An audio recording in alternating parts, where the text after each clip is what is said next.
Con su venia, presidente. Adelante, por favor. Con mucho respeto les digo que lo que para muchos de ustedes es un discurso político, para mí es un tema personal, porque yo quiero profundamente a mi querida frontera, Ciudad Juárez, pero fue una pesadilla ser adolescente en el norte del país mientras ustedes jugaban a sus guerras. Quienes perdimos amigas, buscamos compañeras, acompañamos a las madres, tenemos una herida que probablemente nunca cierre. Antes de iniciar con los motivos evidentes y urgentes de esta reforma, quiero hacer una distinción política entre dos formas diferentes de entender a la oposición, porque hoy en esta Cámara de Diputados hay quienes decidieron, sin simpatizar siquiera con el proyecto de nación de Morena y de la Cuarta Transformación, no hacer politiquería barata con la seguridad y la vida de las mexicanas y mexicanos, y eso es de agradecer. Y es un paso adelante en la construcción de paz, justicia y reparación. Este es el momento de reivindicarse y reivindicar la vida. Por otro lado están los que hoy se escandalizan por una supuesta militarización. Esos que cuando estuvieron en el poder sacaron a las Fuerzas Armadas a las calles sin protocolos de actuación. Esos que a pesar de haber gobernado, haber fracasado y malvender la tranquilidad y la paz de nuestras familias, todavía se atreven a oponerse a una manera diferente de entender la seguridad desde la justicia social.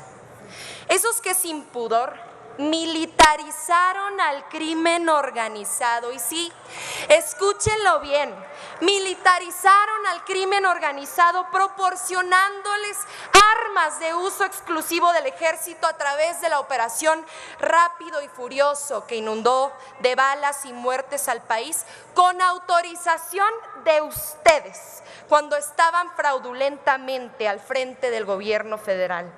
Si se les borró la memoria, le pueden preguntar por este tema a su amigo Eduardo Medina Mora, a Marisela Morales o Arturo Chávez Chávez, el procurador de Calderón, célebremente conocido por decir que a las mujeres en Ciudad Juárez nos mataban y violaban por prostitutas.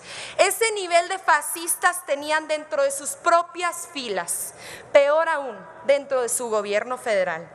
Quizás lo olvidaron, pero la masacre de Villas de Salvarcar en Ciudad Juárez, donde fueron asesinados 15 jóvenes estudiantes y deportistas, a los que Calderón llamó pandilleros, se utilizó y se hizo justamente utilizando armas de uso exclusivo del ejército, precisamente procedentes de Rápido y Furioso. Pero la profesionalización del crimen organizado no fue un proceso casual, ni una mala estrategia diplomática con el país vecino.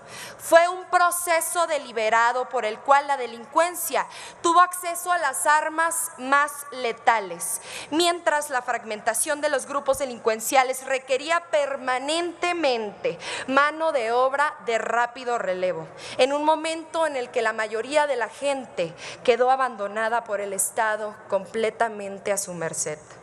Mi generación quedó atrapada entre la falta de oportunidades y las balas de una guerra absurda iniciada en 2006 para legitimar la pequeñez del autoritario, arrogante y belicista que la declaró. Mientras la seguridad pública se descompuso en todo el país, el poder político desangró al ejército. Solamente en tiempos de Fox desertaron más de 100,000 elementos. Con Calderón los mandaron a una guerra mientras los que tomaban decisiones políticas les recibían sobornos millonarios, al narco justamente. Los castigaron salarialmente, abandonaron a las familias de quienes cayeron, les construyeron el rechazo de ciertos sectores de la sociedad con instrucciones deshonestas que debían cumplir. Maltrataron a quienes tenían la tarea de protegernos a todas y todos, mientras armaron a los grupos de la delincuencia organizada para el reacomodo de las plazas y a cambio solo ofrecieron un manto de impunidad. Por cada fusil que durante su gobierno se introdujo de manera ilegal pero tolerada en México, este gobierno ha acompañado, capacitado y preparado a un guardia nacional que cuida de todas y de todos nosotros. Con mucho respeto, pero estamos haciendo nuestra parte para intentar resanar las profundas heridas que sus decisiones generaron en este país. Y tenemos memoria por los estudiantes asesinados en el 68, por las víctimas del halconazo, por los maestros de Nochixtlán, por los 43 estudiantes que aún buscamos. Este gobierno incluso ofreció disculpas por algo que no hizo, pero que hicieron ustedes cuando estaban al frente del Estado mexicano. A los padres de Jorge y Javier, a los que ustedes llamaron sicarios armados hasta los dientes siendo estudiantes de excelencia, a las víctimas de las guerras sucias, que para ustedes eran poco más que unos comunistas revoltosos. ¿Tenemos con qué? Con todo y los errores políticos de quienes dieron las peores instrucciones. Nuestro ejército es un ejército de paz, que nunca ha sido parte de un golpe de Estado, que entronca con la tradición de respeto y refugio para quienes sufren en otras naciones, que cuida la soberanía propia y respeta la ajena. Necesitamos a nuestras Fuerzas Armadas de manera extraordinaria, regulada, fiscalizada, temporal, subordinada, complementaria y con tareas detalladas sin lugar a la ambigüedad. Mientras la Guardia Nacional construye el máximo de su potencial para cuidarte a ti, para cuidar un país que poco a poco se levanta con dignidad, con mucha esperanza por bandera tras décadas de letargo neoliberal. Queremos que la nueva historia de nuestro país no se entienda sin el respeto a los derechos humanos. Y hoy venimos a regar la semilla que juntas y juntos en unanimidad sembramos. Sean serios. Hoy podemos reconocer que tardaron al menos 10 años en destruir, infiltrar y malbaratar a los cuerpos federales de policía, y se necesita al menos el mismo tiempo para reconstruir lo que ustedes rompieron por ambición, avaricia y para hacer negocio. No se equivoquen, ustedes impulsaron una estrategia fallida y sin temporalidad. Hoy nosotras y nosotros estamos dando un paso adelante a favor de la desmilitarización, porque le ponemos fechas y plazos, porque tenemos una estrategia de pacificación real que comienza a dar frutos y lo podemos demostrar. Hoy el delito de secuestro, uno de los más dolorosos por su profundo impacto social, ha disminuido en México en un 53%. ¿Recuerdan cuál era la estrategia de ustedes para acabar con el secuestro? ¿Lo recuerdan? Yo se los recuerdo.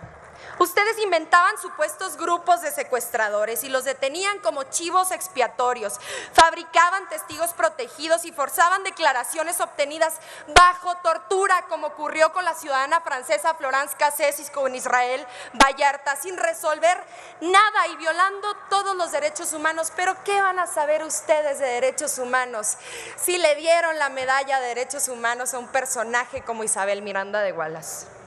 Los principales delitos federales han disminuido en un 30% durante la administración del presidente López Obrador, un 60% de deceso en delitos financieros, un 50% en delitos patrimoniales, un 40% en delitos fiscales, un 22% en delitos contra la integridad. También los delitos del fuero común. El robo a transporte público ha bajado un 37%, el robo de vehículo un 45%, el robo a casa habitación en un 30% y uno de los más terribles, el homicidio doloso, en un 10%. Y lo reconocemos, sí, falta mucho por hacer. Ese 10% que disminuyeron los homicidios dolosos en este país no es suficiente, pero les recuerdo que cuando ustedes gobernaron y declararon su falsa guerra, se multiplicaron en un 200%. Hoy hablan mucho de fortalecer las policías, los mismos que tenían al frente de la federal a un ejército de narcotraficantes, como lo fue Genaro García Luna, preso en Estados Unidos por traficar con cocaína, a Luis Cárdenas Palomino, preso en México por torturador, a Facundo Rosas Rosas, a Iván Reyes Arzate, Susana Antidrogas, narcotraficante confeso, se encuentra en Estados Unidos, por cierto. Todavía se atreven a decir que enfrentaron con pantalones a la delincuencia cuando el mundo entero sabe que estaban en su nómina, porque no les parecía lo que cobraban de Iberdrola y de Odebrecht. Para ustedes todo era un negocio, hasta privatizaron el derecho de vivir en paz. Dicen que con esta iniciativa renunciamos a lo civil y no hay mentira más mezquina. ¿Hay algo más civil que construir hospitales? ¿Hay algo más civil que reconstruir escuelas para las niñas y los niños? ¿Hay algo más civil que construir refinerías para fortalecer nuestra democracia? ¿Hay algo más civil que construir aeropuertos para detonar el desarrollo de nuestra nación? Aquí se quejan permanentemente de que no escuchamos sus puntos de vista, pero ¿cómo no los vamos a escuchar? Claro que sí, con mucha atención. Si fueron los reyes de la inseguridad pública, si multiplicaron como nunca los homicidios, si se hicieron de oro traficando con drogas desde el poder. Nosotros los hemos escuchado mucho tiempo, hagan hoy ese esfuerzo ustedes. Rompan su huelga o su flojera legislativa, pero no lo hagan por nosotros. Escuchen a sus propios gobernadores, que ya es casi lo único que les queda. Y además esos gobernadores les están rogando que aprueben esta iniciativa. ¿Les suena Alfaro en Jalisco de Movimiento Ciudadano? ¿Les suena Ispuro en Durango del PAN? ¿O mejor, hasta una posible candidata presidencial de ustedes, María Eugenia Campos de Chihuahua? Pregúntenle a ella qué haría en Chihuahua sin la Guardia Nacional, en la Sierra Tarahumara o en Ciudad Juárez cuando ocurrió el motín del Cerezo número 3 el pasado 11 de agosto, donde fue ella la que solicitó la intervención del Ejército, de la Guardia y de la Marina.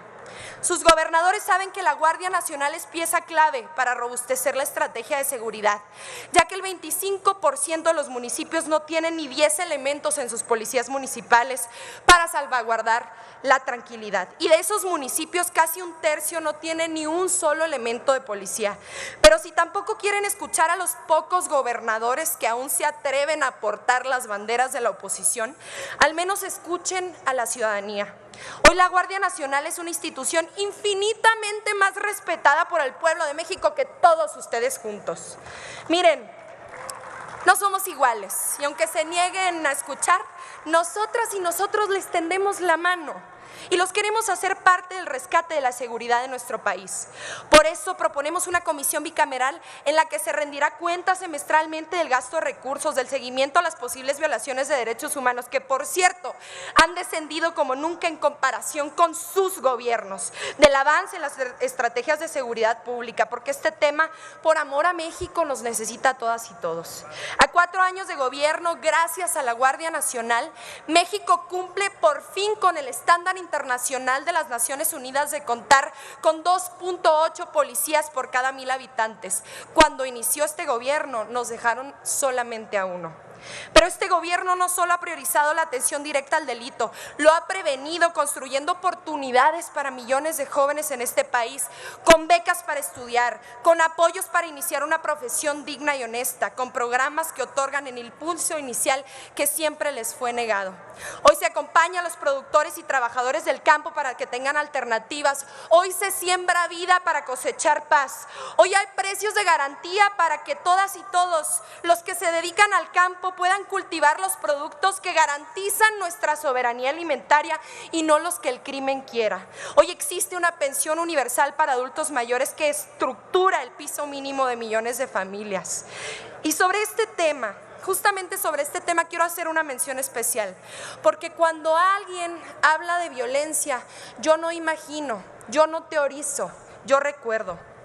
Para mí esto sí es personal, porque ustedes nos convirtieron en sobrevivientes, porque yo sí me escondí de las balaceras debajo de la cama durante las noches, porque a mí me sacaron un día de la escuela con apenas 13 añitos para acompañar a mi amiga tras el feminicidio cobarde de su madre, porque porque justamente yo viví en la zona cero de su absurda guerra contra el narco, y quienes son de Tijuana, de Tamaulipas, de Michoacán, me pueden entender a la perfección, los que recuerdan, las que recuerdan, porque tenemos memoria, pero también quienes hoy viven en Guanajuato, en Jalisco, en Tamaulipas, porque mi madre me tenía que cubrir los oídos y los de mis hermanos para no escuchar las detonaciones que sucedían por las noches con mucha frecuencia, con tanta que se volvió la normalidad de las y los juarenses, porque ninguna niña tendría que ver colgados decapitados en puentes cuando va por las mañanas de camino a la escuela, porque ningún padre tendría que pasar por la angustia de manejar con desesperación para verificar que su hija aún seguía viva, tras haber recibido llamadas incontables con voces haciéndose pasar por su hija para conseguir una extorsión, porque perdimos tantas y tantos seres queridos que estos 15 minutos no me alcanzarían siquiera para contarlos. Así fue como las ventas de los ansiolíticos se dispararon en farmacias propiedad de sus gobernadores. Así se multiplicaron las niñas y los niños sin sus padres o las madres sin sus hijos. El suicidio aumentó y la esperanza se tornó lejana, porque el miedo y el terror encontraron suelo fértil cuando se hacía imposible distinguir a los buenos de los malos, porque los que debían cuidarnos tenían su orden de desplazar a comunidades enteras para liberarles la plaza a los delincuentes con los que ustedes negociaban sobornos millonarios, porque los que debían cuidarnos tenían la orden de reprimir movimientos sociales, manifestaciones pacíficas y las voces que con valentía y coraje pedían paz. Ya nunca más, este es el momento para el que hemos nacido, y hoy tenemos un camino. Por favor, a la oradora que concluya. Hoy tenemos un camino que vamos a transitar, porque nos urge construir una nueva historia de paz y derechos humanos. Vamos a apostarle a una vida que merezca la pena ser vivida. Esto no se trata de ganar una votación parlamentaria, y termino. Esto se trata de devolverle la tranquilidad a las familias trabajadoras que con su esfuerzo han sacado adelante este país. Y ustedes abandonaron por décadas. Eso se acabó. Les agradezco mucho.